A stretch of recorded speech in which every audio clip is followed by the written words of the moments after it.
Merci. Olivier Falorni pour le groupe 2RDP. Merci, Monsieur le Président, et merci, Monsieur le Président Cardo. J'ai lu avec attention votre dernier rapport présenté en mai qui reflète la qualité de votre travail, fruit d'une année entière d'audition et d'expertise, et je veux vraiment vous en féliciter. Mais si vous le permettez, j'aimerais tout d'abord commencer mon intervention en vous posant quelques questions sur le futur projet de loi de réforme du système ferroviaire qui devrait nous être présenté d'ici la fin de l'année. Vous le savez, le projet de réforme qui vise à améliorer la performance économique et mettre fin à la spirale d'endettement du rail français portera en premier lieu sur la gouvernance. Aussi, la communication sur ce projet de réforme, faite en Conseil des ministres par Frédéric Cuvillier, propose donc la création d'un groupe public industriel intégré composé de 3 établissements publics à caractère industriel et commercial. Il s'appuie sur le rapport Bianco recommandant de réunifier la famille Cheminote qui, depuis 1997, avait été divisée entre RFF d'un côté et la SNCF de l'autre. Donc la première entité, le GIU, soit au total 50 000 personnes, composées de RFF, de la Direction de la circulation ferroviaire et de SNCF Infra. Donc l'objectif est multiple. Il doit permettre de faire plus de travaux sur le réseau ferré vieillissant et en cela, il répond à la commission Mobilité 21 qui juge que l'effort d'investissement doit être poursuivi sur le réseau existant.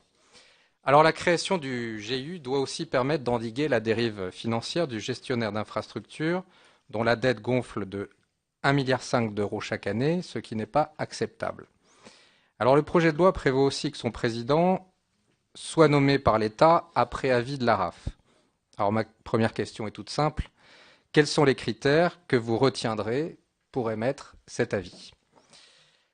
Les 2 autres épis qui composeront ce groupe public industriel intégré seront la SNCF, le transporteur et un établissement mère pour coiffer le tout, SNCF et GIU. C'est ce dernier qui pose question. Le 4e paquet ferroviaire adopté début 2013 par la Commission européenne réaffirme l'obligation d'étanchéité totale entre le gestionnaire d'infrastructure et les opérateurs en vue de l'ouverture du marché à la concurrence. L'établissement mère devrait pouvoir y répondre, sauf que son rôle n'est pas très clair. Alors, quelle relation entretiendrait-il avec le GIU et la SNCF ? Cela ne semble pas tranché aujourd'hui. On sait juste que le directoire coprésidé par Guillaume Pépi et Jacques Rapoport, respectivement PDG de la SNCF et du GIU en l'état actuel des choses, serait aux commandes du groupe public intégré, quid en cas de désaccord entre eux. Afin de garantir l'impartialité et l'indépendance de la gestion des infrastructures, quel rôle vous aurez à jouer dans cette nouvelle gouvernance, en sachant que le projet de loi prévoit la création d'un haut comité qui regrouperait tous les acteurs du rail, dont la SNCF et ses concurrents, et qui aurait le pouvoir d'arbitrer les litiges entre le gestionnaire des infrastructures ferroviaires et les transporteurs. Ce rôle n'est-il pas dévolu à l'ARAF, comme le rapport Bianco le laisse entendre, afin de s'assurer que les comptabilités de la SNCF et du futur GIU soient totalement étanches.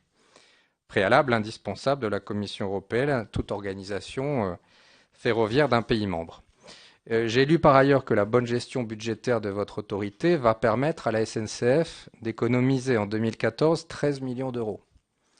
Vos dépenses étant bien inférieures au montant de la redevance versée par les opérateurs, il me semble normal que ces sommes ne gonflent pas les caisses de l'ARAF.